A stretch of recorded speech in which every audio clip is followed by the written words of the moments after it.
I made a deal with the devil and kept my soul, but my bargain might not end as I expected. This is my story. Once, I was a loyal soldier in an endless war that seemed never to end. I was always on the front lines, facing great danger, and never getting wounded, earning the nickname Iron Man. But one day, everything changed. A peace treaty was signed, though it came at a high cost. New political powers emerged from the treaty, and soon our country was ruled by nominal leaders we once fought against. It seemed they had won the war with the stroke of a pen. Corruption was rampant in this new government, and people no longer had the strength to fight back. There was no money for veterans, no jobs for the lower classes, and no social welfare, as politicians pocketed the nation's wealth. Like most of the country, I struggled to find work. I had no home and rarely ate. One day, I stumbled upon an apple tree standing at a crossroads. Starving, I approached the tree and plucked an apple from it.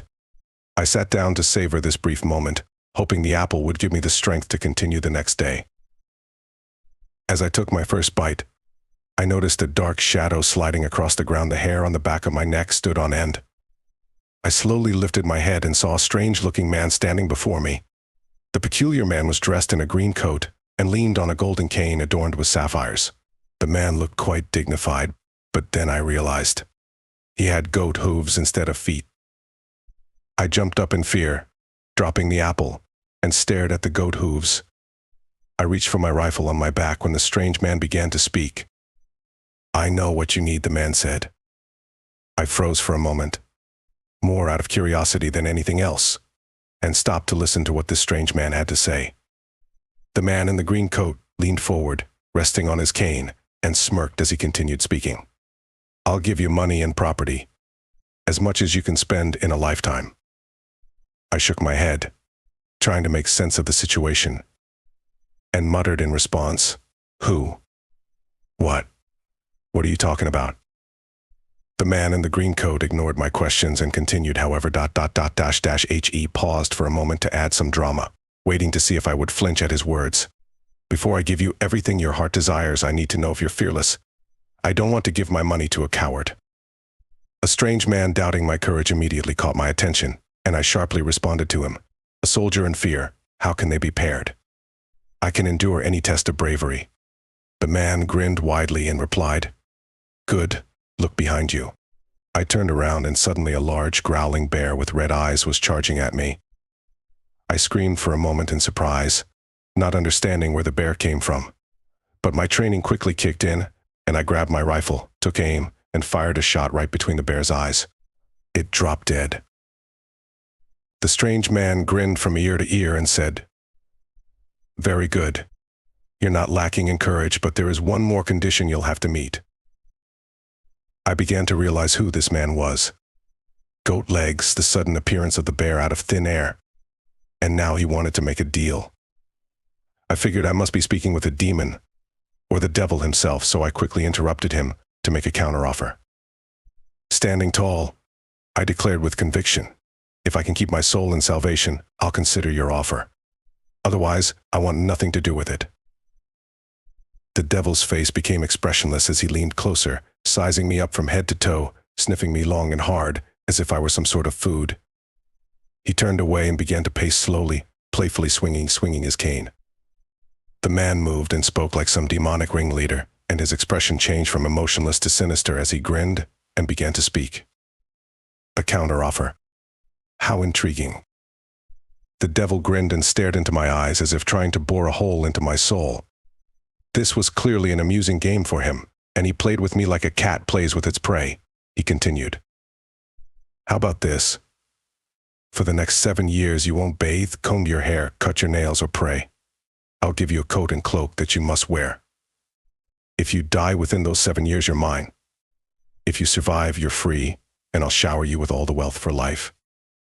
I pondered for a moment, recalling the desperation I had felt over the past few months, and thought about how many times I had faced death in the war and survived. I was the Iron Man, after all. I figured the odds would be in my favor. I nodded to him and said, "All right, you've got a deal." The devil extended his hand. I hesitated for a moment, wondering if this was a mistake. But he quickly grabbed my hand, and that was it. The deal was done. The devil removed his green coat and handed it to me, saying, "Whenever you put on this coat and reach into its pocket, you'll find a handful of money there." Then he approached the dead bear, and, with a flaming hand, tore off its hide, turning it into a cloak. He draped it over my shoulders and said, "This will be your cloak and also your bed. You will sleep on it and are not allowed to lie in any other bed." The devil grabbed my jacket and put it on himself as if it were some symbol of the deal. He smiled at me and, in a sinister tone, informed me of one more condition. "And one last thing. For the next 7 years, your name will be Bearskin. This is the name under which you will be known. No exceptions." I frowned and began to approach him and protest. "Wait. You keep adding things to this deal," but my protest was useless as the devil grinned, turned, and vanished right before my eyes. I sighed and muttered under my breath, "Bearskin? What a stupid name." Then I shoved my hands into the pockets of the green coat and found that the promise was true. I felt stacks of paper inside and pulled out a handful of them to see dozens of $100 bills. I gasped for a moment. Part of me thought this entire exchange was some hunger-induced delusion. But no, I had indeed just made a deal with the devil for my soul. "What have I done?" I cried out to myself. But it was too late. The deal was made.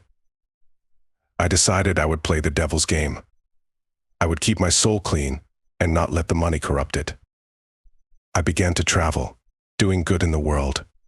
I didn't buy any material things for myself, just basic food and shelter, and I gave money to others in need. I didn't want to feel comfortable in one place, so I stayed in hostels, shelters, or cheap motels. I thought that by doing good deeds, my soul would remain pure, and if I kept moving, I'd have a better chance of surviving.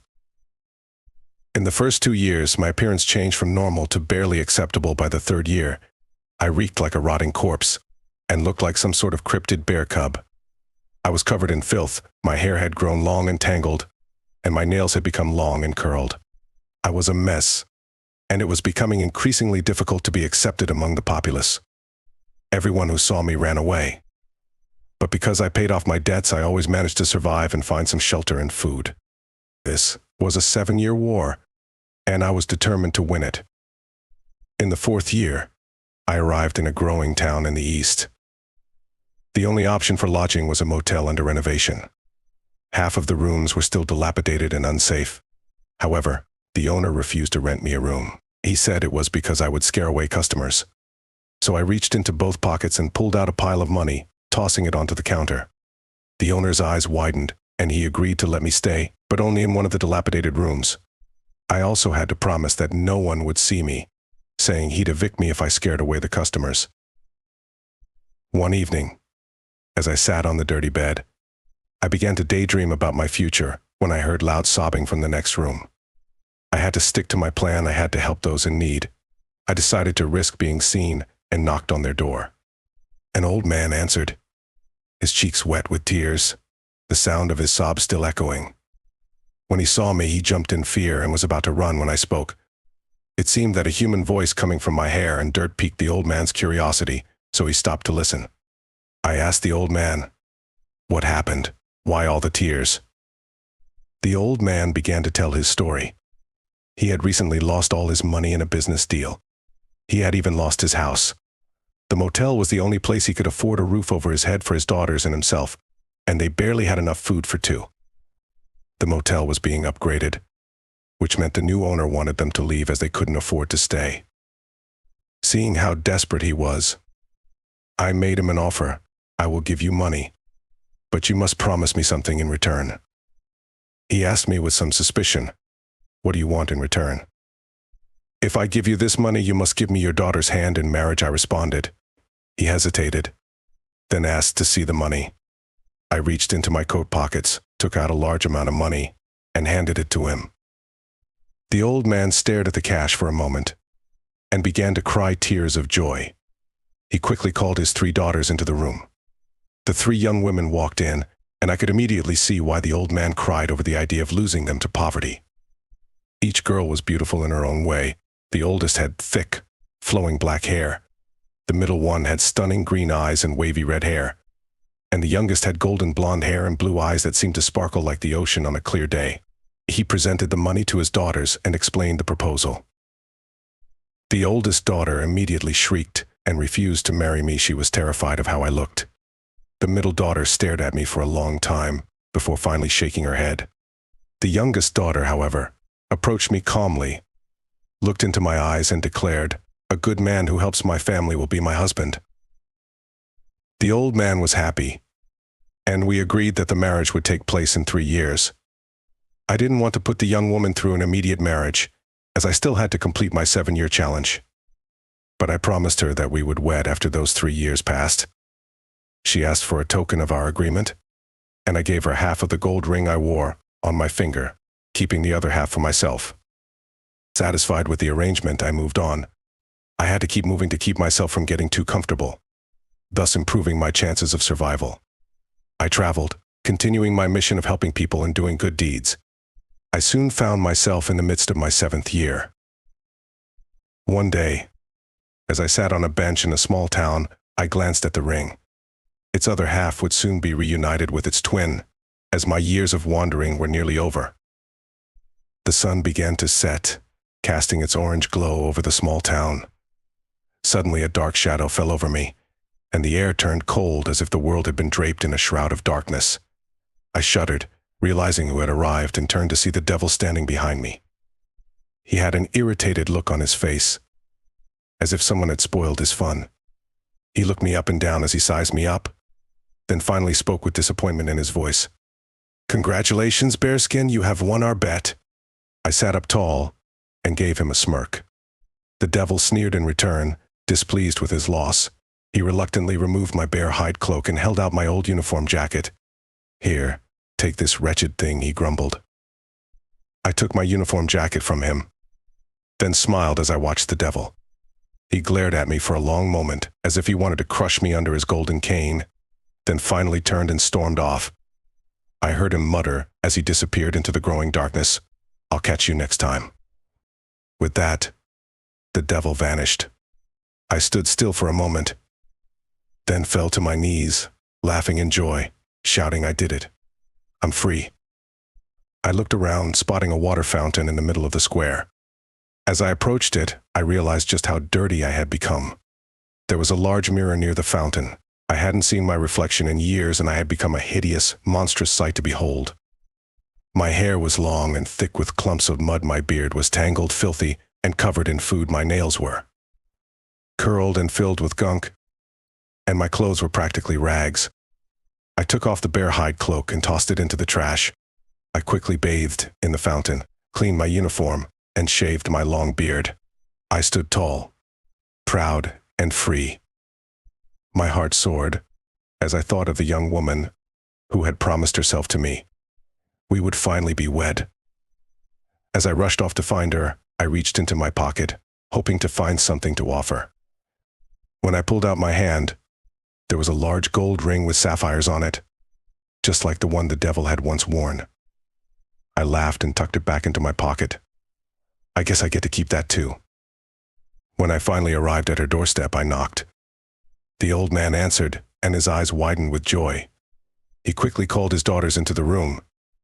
But this time it was me who had the shocked look on his face. The old man's daughters were beautiful beyond measure. The oldest daughter had hair so shiny it sparkled. The middle daughter's emerald eyes were like precious jewels, and the youngest daughter's beauty had only grown more radiant. The young woman ran into my arms, crying tears of joy, and I showed her the half ring she had given me. The sisters gasped and declared me the most handsome man they had ever seen. The young woman quickly placed her ring half with mine, and they reunited to form a perfect circle. The old man grinned from ear to ear and said, "So it is true. It was you all along. I see that you have fulfilled the devil's challenge. Welcome, my son, to our family." Finally, after all my hardships and wandering, I had won. The devil didn't own my soul, and I was free. I had a beautiful wife, and we were married within a week. The devil's coat continued to produce money, and we lived a long and happy life, doing good for others with our wealth. We had many children, and I passed the coat down to my sons when the time came. I never told them about the devil's challenge, but I hope they never make a deal with him themselves. But sometimes when I look back on that day when the devil stormed off into the darkness, I still wonder, was it really over? I kept my soul, but the devil always gets his due. Will he come back for me, or my descendants? I don't know. Perhaps the greatest challenge is yet to come.